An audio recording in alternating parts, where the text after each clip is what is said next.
পালংঘাটে 3টি গ্রাম পঞ্চায়েত সভা, 2টি সম্পন্ন, একটি মুলতবি। পালংঘাট উন্নয়ন খণ্ড কার্যালয়ে সোমবার অনুষ্ঠিত হলো গ্রাম পঞ্চায়েত সভাপতি ও সহসভাপতি নির্বাচন ও নবনির্বাচিত গ্রুপ সদস্যদের শপথ গ্রহণ অনুষ্ঠান। এদিন সকাল 11টায় নির্ধারিত সূচি অনুযায়ী শুরু হয় দুলালগ্রাম ও মালুগ্রাম জিপির সভা, কিন্তু কোরাম পূর্ণ না হওয়ায় সভা মুলতবি ঘোষণা করেন নির্বাচন পরিচালনায় নিযুক্ত ভিডিও রমেন দত্ত। মোট 14 জন সদস্যদের মধ্যে উপস্থিত ছিলেন মাত্র 6 জন। অনুপস্থিত সদস্যদের ভূমিকা নিয়ে ক্ষোভ জানিয়েছেন উপস্থিত সদস্যরা। তবে রুকনি পশ্চিম ও ভুবনডহর গ্রাম পঞ্চায়েতে সুষ্ঠুভাবে অনুষ্ঠিত হয়েছে শপথ গ্রহণ ও সভাপতি সহসভাপতির নির্বাচন।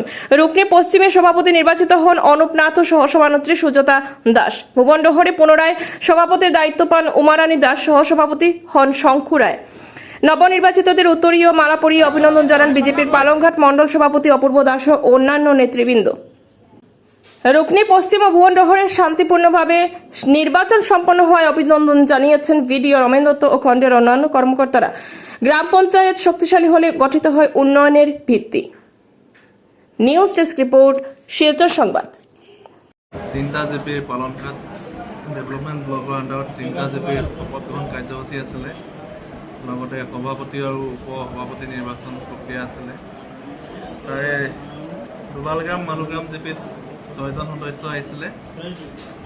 7 জন সদস্য অহা হ'লে আমি কোৰামটো কমপ্লিট হ'লে হয়, কৰিব পাৰিলোঁ হয়। কোৰাম কমপ্লিট নহ'ল, সেইকাৰণে আজি দুলালগ্ৰাম মালুগ্ৰাম জিপিটো এডজন কৰা হৈছে। পৰৱৰ্তী দিনত আকৌ আমি জাননী দিম তেওঁলোকক।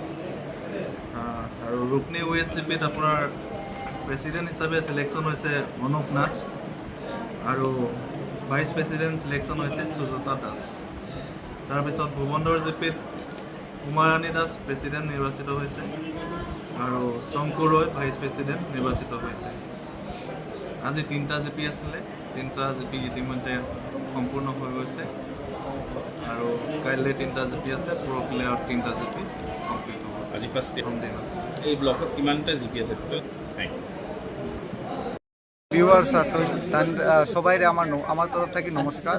আমার নাম প্রসেনজিৎ সিনহা, আমি দুলালগ্রাম মালুগ্রামের 3 নম্বর গ্রুপের সদস্য। তো আমি অতটুকুই কইতে চাইমু যারা আজকে অনুপস্থিতি আসলা, তারা বিগত দিনে যারা আমরা যে ভিডিও স্যার তাই একটা চিঠি দিসলা, ইনভিটেশন যেটা দিসলা সবরেও দিসলা, যারা 10 জন মেম্বার হয়েছেন সবরেও দিসলা যে 30 তারিখে ওথ সেরেমনি হইব, যেটা শপথ গ্রহণ হইব। তো তা সত্ত্বেও তারা এটা করে দিছেন, করে তারা আইসুন না এখানে, যে এটারে অবহেলা তারা করে লাইছেন। তো আমি অতটাই কইতে চাইবো, এটা অবহেলা করবা না, আর সুন্দরভাবে যাতে আমরা যেটা সভাপতি যেটা এটা আমরা নির্ধারণ করতাম পারি, আর উপসভাপতি যেটা এটা নির্ধারণ করতাম পারি, এবং সুন্দর মতে যাতে আমরা জিপিটা চলাইয়া লইয়া যেতাম পারি, অতটুকুই আমার অনুরোধ রইব। আর আজকে যেটা মেমোরেন্ডাম দিলাম বিডিও স্যারে, তাইনও কইছেন তাইন একটা নেসেসারি অ্যাকশন লইবা এর এগেনস্টে। আমার সদস্যবৃন্দ, আপনার ইতিমধ্যে প্রথমে শপথ গ্রহণ হয়ে গেছে, তারপরে প্রেসিডেন্ট সভাপতি নির্বাচন ও উপসভাপতি নির্বাচন দুইটা কার্য হয়ে গেছে। সভাপতি হিসাবে অনুপ নাথ আমার আজকে সিলেকশন হয়েছে, আর ভাইস প্রেসিডেন্ট রূপে সুস্মিতা শর্মা নির্বাচিত হয়েছে।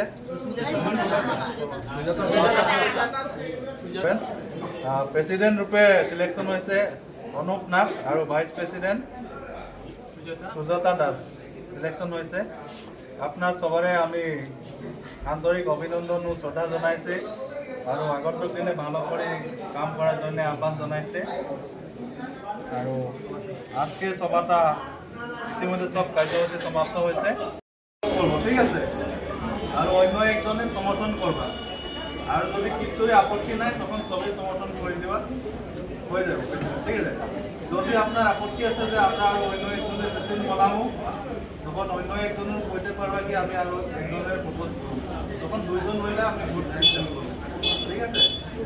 যদি একজনের তবে ঠিক আছে, তখন একজনে হইব।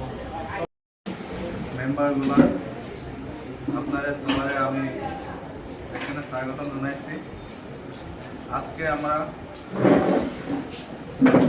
পঞ্চায়েত গঠনের প্রথম সভা আছিল, আর নীতি অনুসরি 10 জনের মধ্যে 7 জন উপস্থিত থাকতে লাগে। আৰু আপোনাৰ অসম 6জন মানুহ উপস্থিত হৈছে। আমাৰ টাইম আছিল 11টা বজা আৰু অসম হৈছে 12টা বাজি হৈছে। আমি আৰু অল্প টাইম অপেক্ষা কৰি যদি আৰু একজন আহে 7জন হলে আমি সভা অনুষ্ঠিত করুন, নাহলে আজকে করাম সম্পূর্ণ হইব না। ও সভাটা পোস্টপোন করে অন্য দিন দেওয়া হইব। ধন্যবাদ। আপনার থেকে একজন নির্বাচিত সদস্য হিসাবে ঈশ্বরের নামে শপথ করছি যে আমি ভারতের সংবিধানের প্রতি সত্য নিষ্ঠা ও আনুগত্য পালন করব এবং আমার উপর অর্পিত দায়িত্ব সত্য ও নিষ্ঠার সঙ্গে পালন করব। 157 নম্বর ভূখণ্ডর জিপি মেমপুরে 1 নম্বর গ্রুপে মেম্বার আসলাম। তখন 10 জন মেম্বার মিলিয়ে আমারে সমর্থন করছে। তখন আমি আমারে মানে জিপি প্রেসিডেন্ট বানাইছে। কুমারানী দাস। এই গত 5 বছর আপনার পঞ্চায়েত সভাপতি আগামী 5 বছরের লাগিয়া হয়েছিল, কি কাজ বাকি রয়েছিল, কি কাজ করবা? বিগত 5 বছর তো আমি রাস্তার কাজ করছি। তারপরে মানে প্রচুর মানুষের ঘর বাসিল, ওদিকে 800 ঘর গরিব মানুষের দিলাইছি। মানে 200-250 মতন করেছে। এর মধ্যে মাঝে তো একটু করোনা আইসে, এর মধ্যে এরপরে মানে বহুত রকম একটু পরিমাণ একটু আটকাইল আছে। এটা হয়ে যাবে। এরপরে অরুণোদয় প্রচুর মানুষের দিছিলাম। পয়লা অরুণোদয় দিছিলাম, এরপরে তো সেকেন্ডারি 2 নম্বরও অরুণোদয় দিছি। ও 3 নম্বর পিরিয়ডে তো আমরা ইলেকশনের লাগিয়ে দিতে পারছি না। এটা এখন কালেকশন চলে, ব্লকে চলে। আমি বিগত 2 দিন আইসি, আইয়া প্রচুর মানুষের ডকুমেন্ট জমা দিয়া গেছি, অন খাতার মধ্যে এন্ট্রি করিয়া গেছি। হ্যাঁ লাগে। আর কি কাজ করবা আগামী দিনে? তো কাজ আছে। হ্যাঁ, আগামী দিনে তো আমার কাজ প্রচুর কাজ ধরা নিয়ে আসে। এর মধ্যে কাজ ধরিয়া রাখছি। আর তো আমার তো সবার সহযোগিতা লাগবো, কেন কাজ করছি। আমার 10টা মেম্বারে আমার যখন সমর্থন করে বানাইছে প্রেসিডেন্ট, তারা সাপোর্ট দিলে তো আমি আমার বিধান কাজ আছে, প্রচুর কাজ আমি করতে পারবো। তার লাগি সাপোর্ট তো তারা সাপোর্ট এমনও সাপোর্ট করছে, সাপোর্ট থাকবো।